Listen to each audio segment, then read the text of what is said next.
कहते हैं कि इतिहास हमेशा अपने आप को दोहराता है और आज शायद यही देखने को मिल रहा है कि इतिहास ने अपने आप को दोहरा दिया है।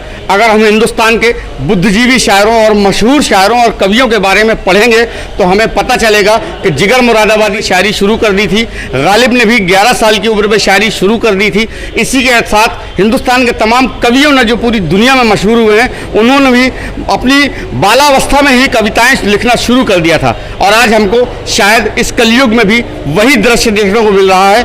हम इस वक्त बांदा के जिला पंचायत भवन में खड़े हैं जहां आज एक कवि सम्मेलन का आयोजन किया गया था और वहां पर मासूम बच्चों ने अपनी अपनी कविताएं पेश की हैं। यकीनन हमें वो इतिहास आज फिर याद आ रहा है कि बुद्धिजीवियों ने किस तरह से अपनी छोटी उम्रों पर कविताएं लिखना शुरू कर दी थी और पूरी दुनिया में अपना नाम कमाया था। यकीनन आज हमको ये देखने के बाद लगता है कि बांदा के ये बच्चे एक दिन पूरी दुनिया में अपना नाम रोशन करेंगे। हमारे साथ कुछ बच्चे मौजूद हैं, आइए हम उनसे जानते हैं कि उन्होंने ये कविता पाठ इतनी कम उम्र में कैसे सीखा और कहाँ से उनको ये प्रेरणा मिली कि वो इतनी कम उम्र में कविता।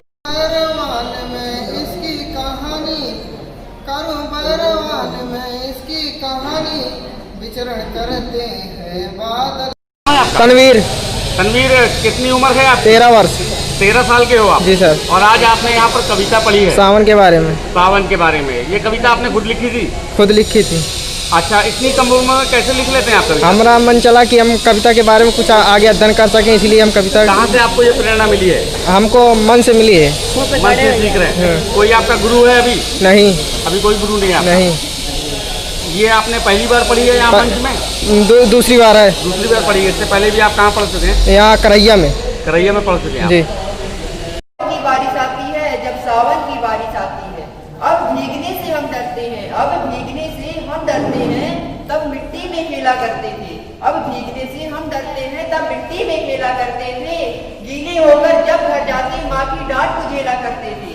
खूब शैतानी करते थे तब, खूब शैतानी करते थे तब, अब माँ ये हमें बताती है जीवन तो वो उठता है बचपन जब सावन की बारिश आती है, जब सावन की बारिश। क्या नाम है आपका? जी, मेरा नाम प्रकाश सविता है। प्रकाश, आपकी उम्र कितनी है? जी, मेरी वो उम्र 15 वर्ष है। किस कक्षा में पढ़ते हैं आप? मैं कक्षा 8 छात्र हूँ। अभी आप कक्षा 8 में पढ़ रहे हैं। जी। इतनी सी उम्र में आपने आज कविता पाठ किया है और आपका कहना है कि आपने वो कविता खुद भी लिखी है। जी बिल्कुल। इतनी सी उम्र में कैसे आप कविता लिख लेते हैं? कैसे आपको ये शौक हुआ? लिखने का कोई उम्र नहीं होती, ना कविता की कोई उम्र होती। अगर आपके अंदर विचार है, आपके अंदर विचारधारा है कि नहीं मैं ऐसा कर सकता हूँ, तो उसमें वो उम्र भी कुछ नहीं माने रखती। अगर आप ऐसा कुछ कर सकते हैं तो आप सिर्फ अपने दिल में ऐसा सोच लें कि मैं ये करूँगा, तो आप बिल्कुल कर सकते हैं। उसकी कोई उम्र नहीं होती। कब से आप कविता लिख रहे हैं? कविता तो मैं सर जैसे पार्ट अभी किया तो मैं कविता घर पे लिखता रहता हूँ, लेकिन मैंने इसके लिए बहुत मेहनत किया। मैं सोचा कि मैं कुछ अच्छा अपना बेस्ट करूँगा। इससे पहले आपने और कितनी कविताएं लिखी हैं? और मैं कहीं जैसे मैं कविता पढ़ी नहीं, मैं घर पे ही लिखता हूँ। जितने भी मुझसे प्रयास होते हैं और मेरे दीदी लोग हैं वो लोग भी लिखते हैं, तो उनसे मदद मिल जाती है और उनकी प्रेरणा से ही मैं इतना लिख पा रहा हूँ। कितना सुंदर मौसम है, सुबह देखो कितना सुंदर मौसम है, शाम। क्या नाम है आपका? सुखराजा।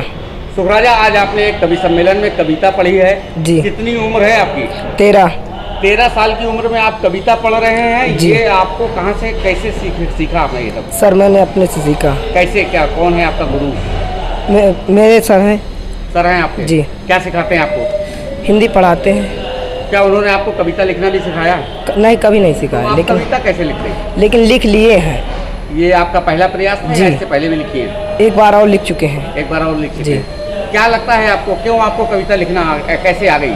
मुझे अपने हम लिख रहे हैं कि हम शायद आगे बढ़ सकें। लगता है आपको आप कविता क्षेत्र में आगे बढ़ सकते हैं? जी। किस सब्जेक्ट में आपने कविता लिखी थी आज?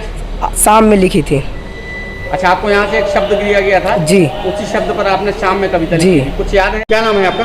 संजय श्रीवास्तव धर्मेश्वर। आज आपने यहाँ पर एक कार्यक्रम आयोजित किया है। ये क्या कार्यक्रम था और किस उपलक्ष्य में कराया गया आज? ये हिंदी दिवस के अवसर पर ये हमने हिंदी के लिए बढ़ावे देने के लिए इसका नाम रखा था काव्य कला दिवस। और इसमें हमारी संस्था सुप्रीम टेलीफिल्म्स ने जैसे कि पहले भी प्रोग्राम बनाती रही है, समाज को दिशा देने का काम करती रही है हमारी संस्था, और उसी के अंतर्गत कई डॉक्यूमेंट्री फिल्में और उसके अलावा कुछ हमारे सीरियल्स भी पास हुए हैं, लेकिन सभी में समाज को दिशा देने का कार्य किया गया है। उसी के अंतर्गत आज कविताओं पर एक कार्यक्रम रखा गया था जिसमें 10 वर्ष से लेकर के और हमारे वरिष्ठ कवि लगभग 67 वर्ष तक के कवि और कविता प्रेमियों ने भाग लिया। एक्चुअली ये वास्तव में कवि सम्मेलन ना होकर के ये कविता सम्मेलन प्रतीत हुआ, और इसमें सभी लोगों का बड़ा अच्छा सहयोग मिला है। कवियों का सहयोग मिला, हमारे छात्र छात्राओं का सहयोग मिला है, और उसके अलावा हमारी टीम के सदस्यों ने बड़ी ही जी जान लगा के इसमें कार्य किया।